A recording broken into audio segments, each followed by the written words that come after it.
Masechet Zevaḥim, Daf Nun Vav. Amar Rav Yehuda Amar Shemuel. En chayavin mishum tum'ah, ela al orech 187, al rocheb 135. Shemuel teaches that the prohibition for someone tameh to enter into the courtyard of the Bet HaMikdash applies only to an area that is a length 187 amot by 135. Here is a map. We're talking about this part of the courtyard, and so this would be 137 across by 135 across by 187 lengthwise. So that's the rectangle where if someone tameh goes here, they will be liable to karet.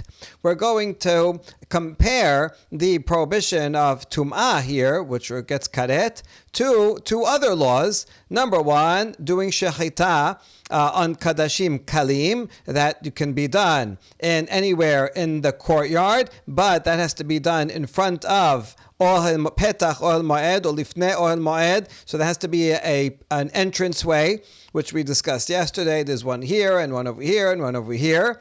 And another law of eating kodesh kodashim. Although kodesh kodashim have to be slaughtered in the north, they can be eaten by the kohanim also within this courtyard. So is that exactly the same area? Or are there some places, like some of these chambers here, where the law might be different for these three situations? So Shemuel says, regarding Tum'ah, this is it, 187 by 135. We repeat the same law. Tana kamed Rav Nachman. A braita that was repeated before Rav Nachman says, Kol azaraita 187 al rochav 135. Same thing. The courtyard is 187 by 135. אמר להכי אמר לי אבא, כגון זה, כהנים נכנסים לשם ואוכלים שם קודשי קודשים, ושוחטים שם קודשים קלים, וחייבים משום טומאה. And here we go. He said, my father taught me, as Rav Nachman said to the Tana, my father taught me that regarding this area, there's three laws that applies to it. Kohanim can go and eat kodshei kodashim there. They can do shechita on kadashim kalim in that area, and if someone tameh goes there, they will be liable. Karet. So why do you have to say these measurements? Why not just say in the azara? We know what the azara is. Why do you have to give specific measurements, which sounds like you're trying to exclude something? Maybe you'll say we're trying to exclude the width of the windows and the doors and the thickness of the walls.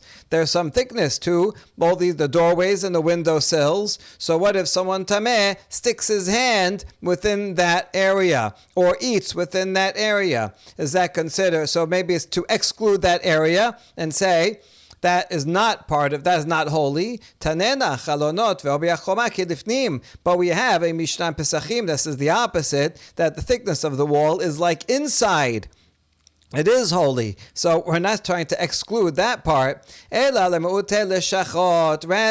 we're excluding the chambers. There are many chambers, all different places. There were chambers over here, but more particularly, we're talking about the chambers that were towards the outside. There are chambers that are partially in the courtyard and partially out, or that have an entranceway to the outside or an entranceway to the inside, even though they are built not totally in the courtyard.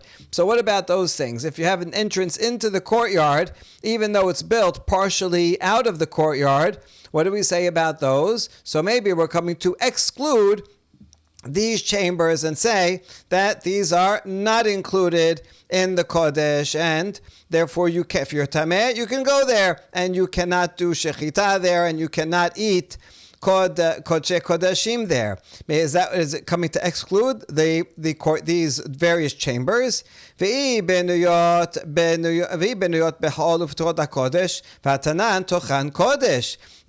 can't be that excluding all of the chambers. It might exclude some of them.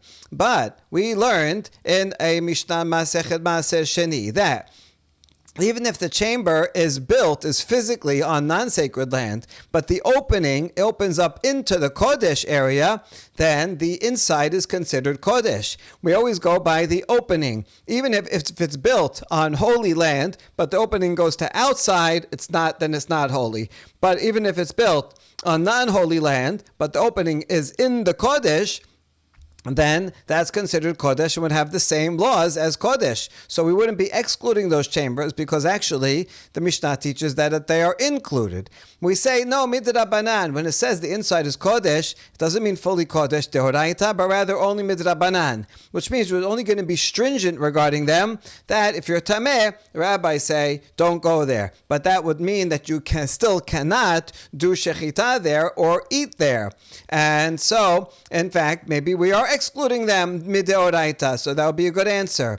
Udoraita la, but we challenge that. Were you telling me that the chambers mideoraita are not holy? V'hatanya, Braita teaches, Leshachot b'niyot b'chol uftuchot lakodesh, minay shekonim nichnasim l'sham v'ochlim sham kodshei kodashim u'sherei mincha, Talmud omar b'chasar ohel moed yocheluha, haTorah ribbeta haserot harbe esel achila achat. Braita teaches that the chambers, although they are built on non-sacred land, but their opening is to the Kodesh, is to the Azara, the courtyard. How do you know that Kohanim can go enter into there and eat Kodshei Kodashim and Mincha offerings? Mincha offerings are also like Kodshei Kodashim animals, only in the Kodesh, in the Azara. How do you know that that's permitted to eat there, meaning these areas are holy? Because Pasuk says, Bachasad Ohel Moed. You could just say Ohel Moed. You don't have to say also Bachasad Ohel Moed. So therefore, that's an extra word. The Torah is including other places in these chatzerot, many chatzerot, for eating these very same things. So what is that coming to include? I already know that the chaser is included. It's coming to include the chambers. And therefore, if you're allowed to eat, you're allowed to eat sacrifices there, kodshei kodashim, then obviously this is a deoraita law, not only midrabanan. Amar Rava la'achila shaneh. Rava says, okay, for eating purposes, that's a different law. There's different criteria for these different issues. And you're right, for eating, the chambers are considered holy. But for tum'ah, they are not considered holy. Aval inyan tum'ah la, we say, is that true? For tum'ah purposes, these chambers are not considered holy. Batanya, l'shachot benuyot lachol uftuchot hakodesh. Kohanim nichnasim l'sham v'ochlim sham kodshei kodashim. Ve'en shochatim sham kodashim kalim. Ve'chayavin mishum tum'ah. In this braita, it discusses all three of these laws and says that they're different for different purposes. So these chambers that are built on non-sacred land but are open to the holy area, Kohanim can go there and eat kodshei kodashim. So, okay, as we said before, for eating purposes, the chambers are considered holy. But then it says you cannot do shechita and kadashim kalim there. So for slaughter, they're not considered holy.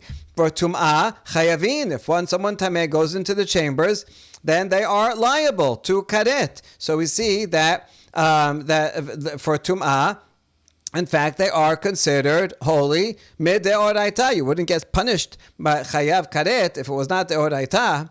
Lava amat en shochatin tenename en hayavin. So Rava could answer. He says, well, doesn't it say regarding kadashim kalim en shochatin? So you see that they are not holy for the purposes of shechita. So since it's not holy for the purposes of shechita, it may very well be that in fact they're not holy for tumah either, and there's a mistake in the braita. Change the braita instead of chayavin, right? En chayavin, and it's definitely logical that since anyway these chambers have two different laws, so it could be that for tumah has the same law as for shechita.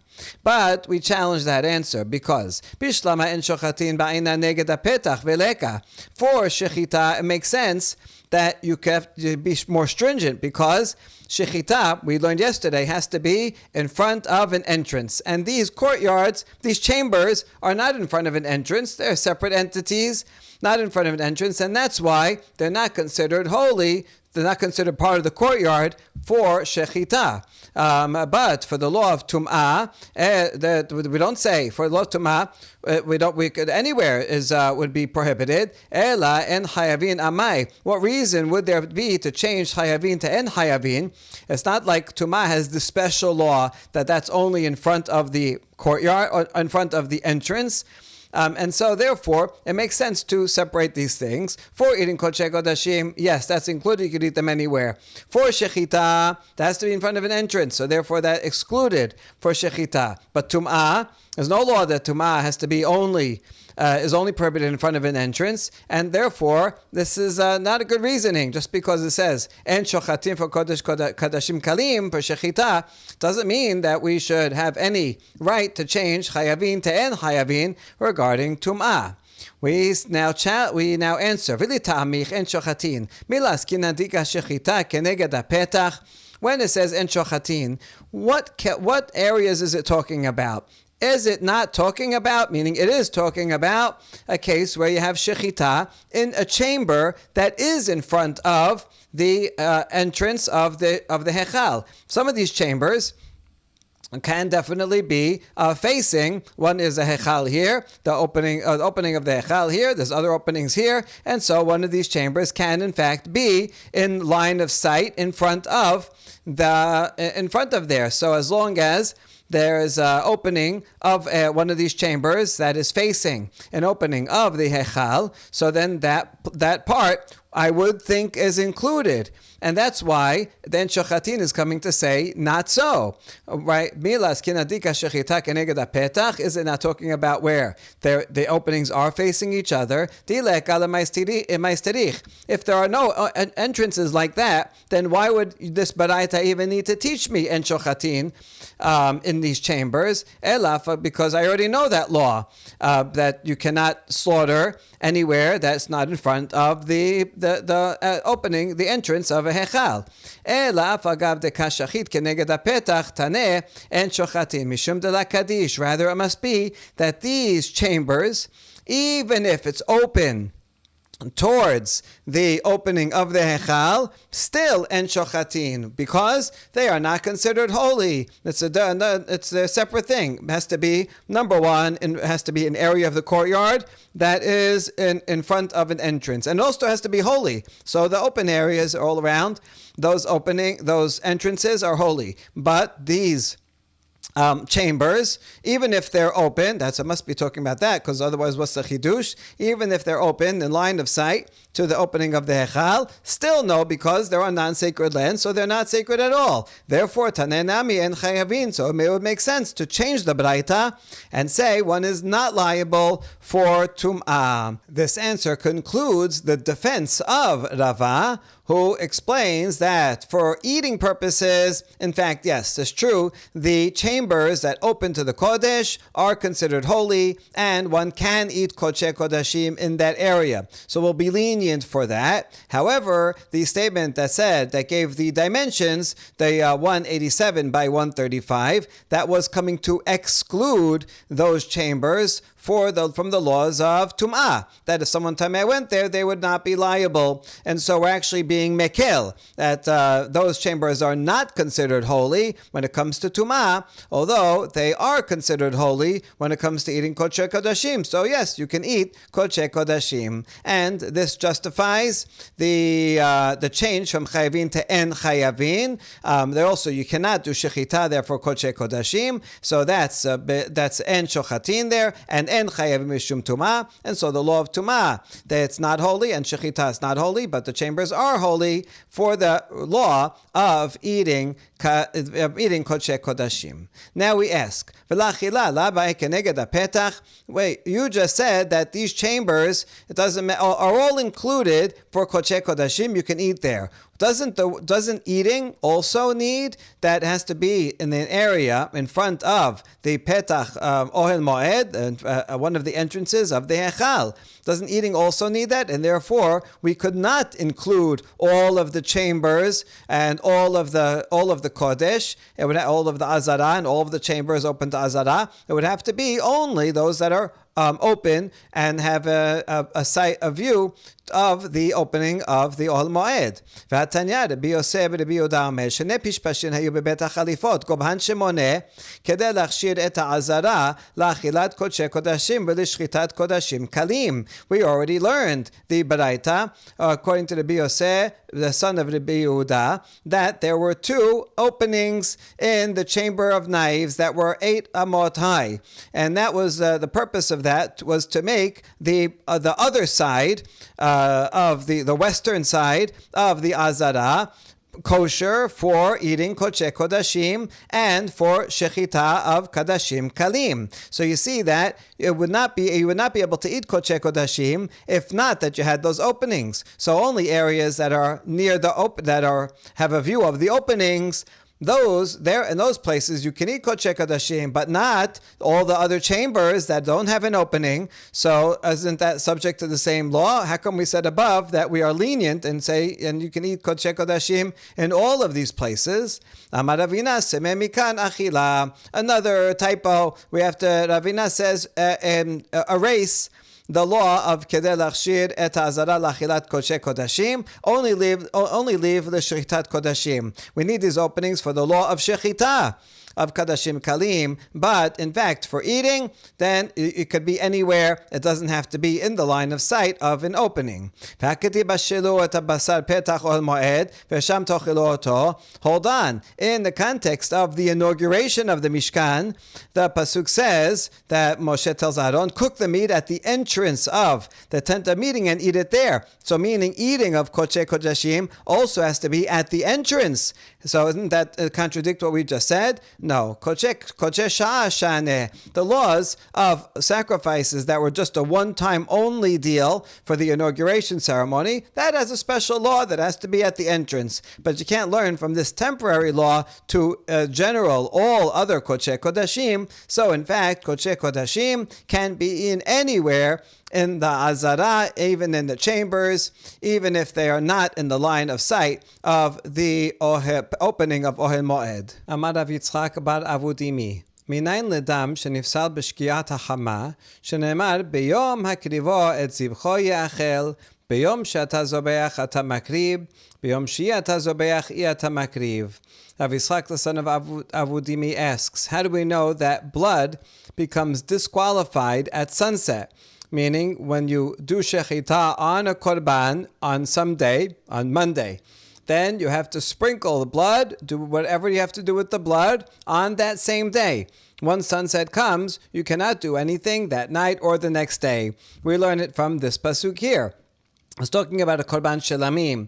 Ve'im neder o nedaba zebach korbano beyom hakribot zibcho ye'achel at nachir umimachorat v'anotam mimenu ye'achel. If someone gives a vow or voluntary offering, then on the day that he sacrifices his sacrifice, you have a lot of double language here. B'yom hakribo, when he offers his sacrifice, ye'achel, it can be eaten that day.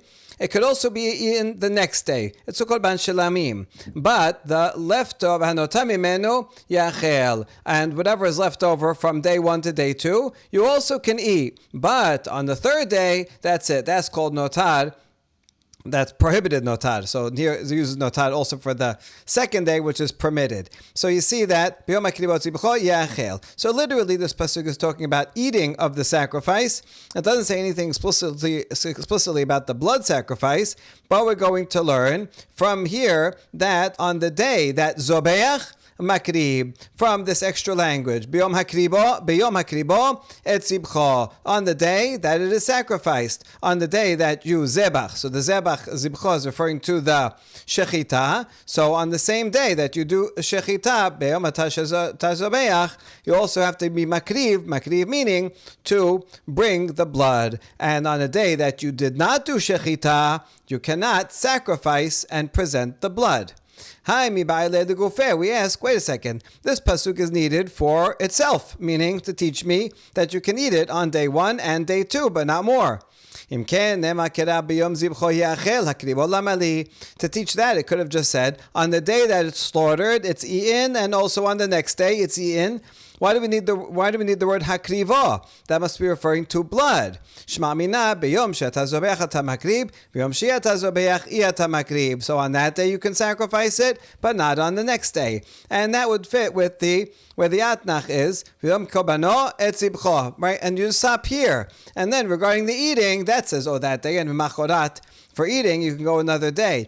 But beyom hakribo, zibcho, those two things are on the same day. But now we wonder about that. V'dilma hechika amar rachamana. Ikarev dam ha'idana nitachel basar idana ulmachar.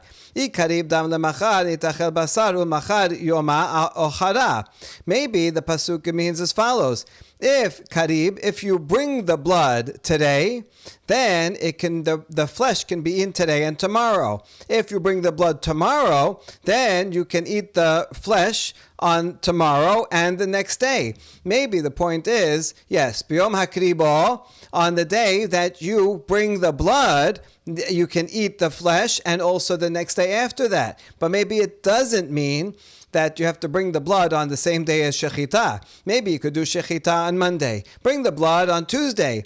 When can you start eating the flesh? Only after you bring the blood. So that's when the clock starts for eating flesh on Tuesday, and then it could go till Wednesday. Maybe that's what the pasuk means. No. Im ken nemakera beyom hakribo ye'achel zibcho lamali. If so, it would have just said on the day that it is sacrificed, meaning on the day that you bring the blood, then you can eat it that day and the next day. And we wouldn't need the word zivcha. So why do you have the word zivcha also? Shema mina b'yom she'ata zobeach ata makribo, b'yom she'ata zobeach ata makribo. Therefore, these two words are put here back to back on the day, same day. When the same day you have to bring the blood is the same day that you do the shechita. And then it talks about, the rest of it is about the eating, which is also going to be starting on the same day as shechita, which is also the same day as bringing the blood. That's day 1, and then you can eat it until day 2. Itmar, hamchashev leor shelishi, Chizkiah amar kasher, Rabbi Yochanan amar pasul. Now back to the issue of pigul. If one has intention to consume a sacrifice beyond its time. So let's say we're talking about a korban shelamim, where one is permitted to eat it the day that you do shechita, let's call that Sunday, and then that night, Sunday night, and then Monday also, one can eat it until sunset. Now, already after sunset of the second day of Monday, one is not permitted to eat it. Now, what if, when doing shechita on Sunday, he has in mind that he's going to eat it on Tuesday? For sure, that's pigul. That everybody agrees. But the machloket is, what if while doing shechita on Sunday, he has in mind that he's going to eat it on Monday night? That's or shilishi. Or means the night, even though it means day, light, but the rabbis use it as a term for night. So someone who has pigul intention for the night of the third day, meaning the night before the third day, Chizkiah says that's okay, it's still kosher, that's not called pigul. Rabbi Yochanan says it's no good, it will be pigul. Why? Chizkiah amar kasher dehala intik lisrefa. When something is notad, you have to burn it. But when can you burn a korban shelamim that is left over? Only on the third day. From sunrise on Tuesday, then you're permitted to burn it. The night before, although you're not allowed to eat it the night before, you don't burn it yet the night before. And therefore, it's that kind of in-between time. You can't eat it, but you don't burn it yet. So it's not totally notad until you have to burn it, and therefore pigul will not apply, according to Chizkiah. Rabbi Yochanan amar pasul taha idchele me'achila. Rabbi Yochanan says it's no good because you're not allowed to eat it after sunset on Monday night. So since you can't eat it, then it is called a time of pigul. Ha'ochel le'or shelishi. Chizkiah amar patur delay intik lisrefa. Rabbi Yochanan amar chayav deha idche le'ev me'achila. The machloket we had here regarding pigul is the same regarding notar. If someone actually eats it, I mean, he had intention during shechita, everything was fine, but the intention. But then he actually left it over till Monday night and ate it on Monday night. Chizkiah said he's not liable to notad because it's not yet ready for burning. Now it is prohibited, it's true, but he's not going to be liable to a punishment when it's not 100% notad, which it only becomes that in the morning when you have to burn it. Rabbi Yochanan says he is liable because you're not allowed to eat it anymore. So that's it. You're are already liable as notar. Tanya kevated Rabbi Yochanan. Kodashim anechalim liyom echad mechashevin bedaman meshitishka hachama ubibsaran ve'emurehen meshialei amud hashachar. The end of this braita is going to support Rabbi Yochanan, who said hayav already at the night. From the Baraita says that regarding sacrifices that are eaten for one day, that means one day and one night, if one has intention when doing shechita regarding the blood, that the blood he's going to sprinkle after sunset, then that's already pigul, because blood, as we said earlier, blood has to be put on the mizbeach during the day. Once sunset comes of that very first day, that's already too late for the blood, and that's a type of pigul. And however, regarding the flesh and the innards, that have to be either eaten or placed on the mizbeach. So that has to be done all night. If it's something that's one day and one night, if it's korban olah, it has to be burnt, but you have the whole night to burn it. Or other kodashim, where part of it is burnt and part of it is eaten, but it has to be eaten either during the day or that night until the morning. So therefore, it's only pigul if you have intention while doing shechita that you will burn it or consume it after the morning, meaning if it was done shechita on Sunday, meaning Monday morning, after it gets light out. Kadashim anechalim l'shnei yamim v'layla achat. So now kadashim kalim, like a shilamim, that's eaten for 2 days and one night.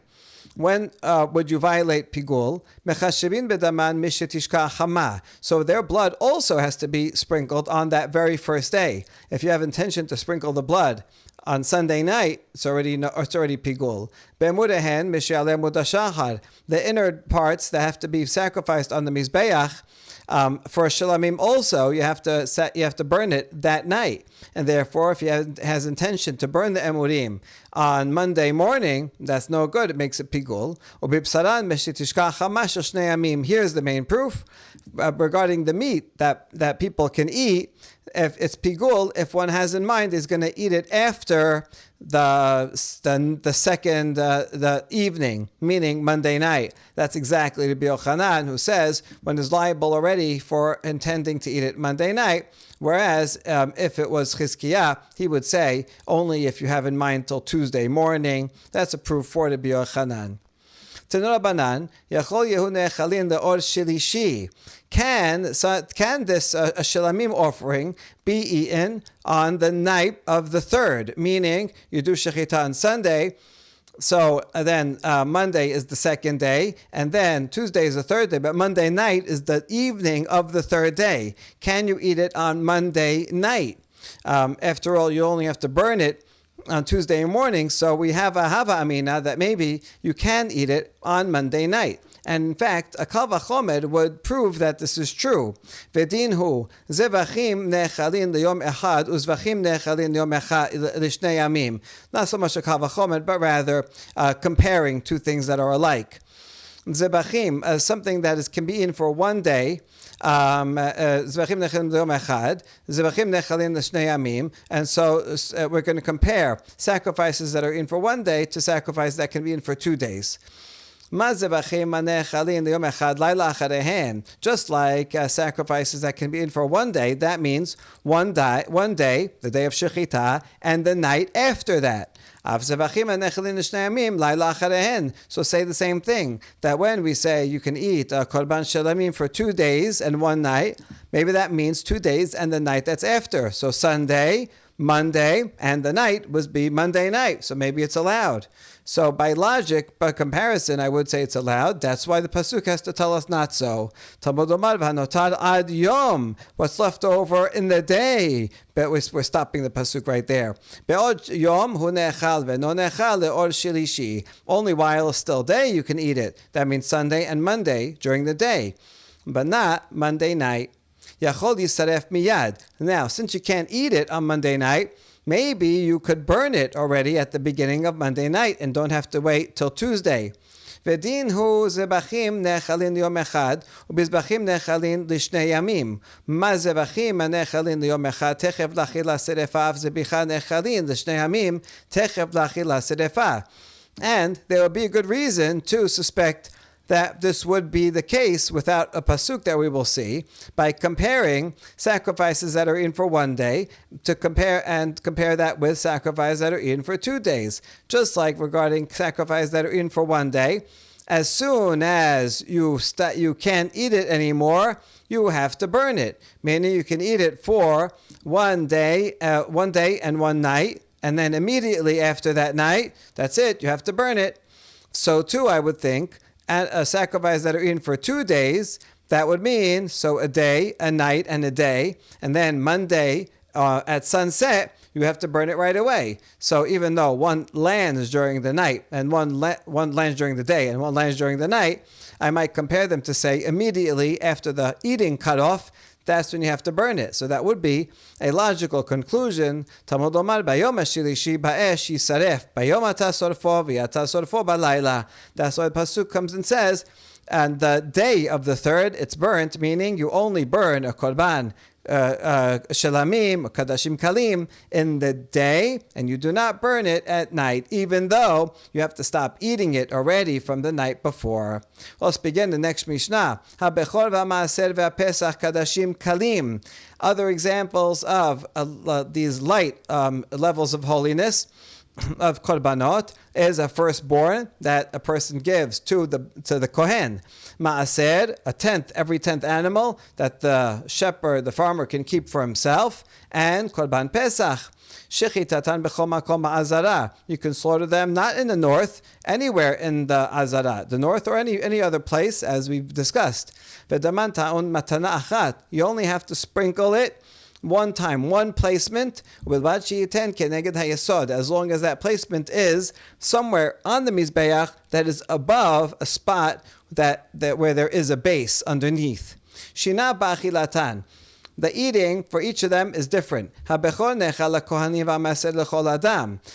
is only eaten by the Kohanim. It's a gift to the Kohanim. Maaser can be eaten by anybody.